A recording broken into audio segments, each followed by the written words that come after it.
नमस्कार, मेरा नाम है साजिब और आप देखना शुरू कर चुके हैं नेक्स्ट 9 न्यूज नेशन। विविधता बड़े हमारे देश में हर क्षेत्र से कुछ विशेष रीति रिवाज होते हैं। ये रीति रिवाज ही उस क्षेत्र को अपनी एक अलग पहचान भी देते हैं। कुछ ऐसी ही परंपराएं रक्षाबंधन के त्योहार से जुड़ी हुई। मध्य प्रदेश का सैलाना क्षेत्र आदिवासी अंचल है। यहाँ का आदिवासी समुदाय रक्षाबंधन बड़े हर्षोल्लास के साथ मनाता है।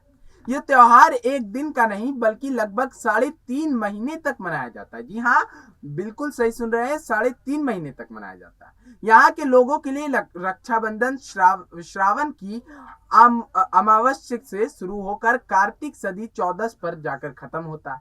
त्योहार मनाने के लिए बहन बेटियां ससुराल से विदा हो मायके आती। ज्यादातर लोग तो श्रावण मास की पूर्णिमा को ही राखी बांधते हैं, पर अगर किसी वजह से उस दिन राखी ना बांधी जा सके तो राखी मनाने की 3.5 माह तक पूरी छूट इन्हें। मध्य प्रदेश के ही एक गांव भेरू घाटा के आदिवासी समुदाय के लोग भी सुबह से शाम तक राखी का त्योहार मनाते हैं।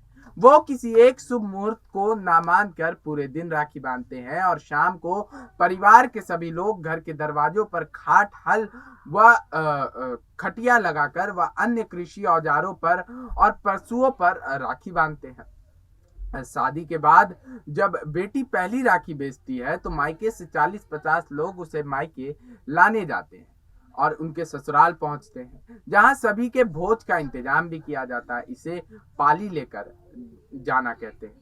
एक ऐसी ही अनूठी प्रथा है छत्तीसगढ़ में, जहां रक्षाबंधन से एक और त्योहार जुड़ा हुआ है, भोजली पर्व। सावन के महीने की नौमी को टोकरियों में मिट्टी डालकर गेहूं, जौ, मूंग, उड़द आदि के बीज बोए जाते हैं। एक हफ्ते में ही भोजली बड़ी हो जाती है और एक सावन की पूर्णिमा तक इनमें 8 से 9 इंच तक के पौधे निकल आते हैं। इसे ही भोजली कहते हैं। रक्षाबंधन के दूसरे दिन बालिकाएं भोजली लेकर पूरे गांव में घूमती है। उसकी आरती उतारी जाती है और पूजा अर्चना के बाद उसे नदी या तालाब में विसर्जित कर दिया जाता है। इस दिन की खास परंपरा है आजीवन मित्र बनाने। बालिकाएं अपनी सहेलियों के कान में भोजली के बाली लगाकर मित्र बनाती हैं, जिन्हें गिया भी कहते हैं। इन मित्रों को आजीवन गिया कहकर ही पुकारते हैं और कभी भी उनके नाम से उन्हें नहीं पुकारते। बच्चे अपने माता पिता को तो बहनें अपने बड़े भाइयों को भी भोजली देकर आशीर्वाद लेती हैं। रक्षाबंधन की पूजा में इसको भी पूजा जाता है और धान के कुछ हरे पौधे भाई को दिए जाते हैं या उसके कान में लगाए जाते हैं। फिलहाल आदिवासियों के रक्षाबंधन से जुड़ी हमने कुछ दिलचस्प बातें आपको बताई। कैसी लगी कमेंट करके अवश्य बताएं। तब तक के लिए बने रहें और देखते रहें नेक्स्ट टाइम न्यूज़ नेशन।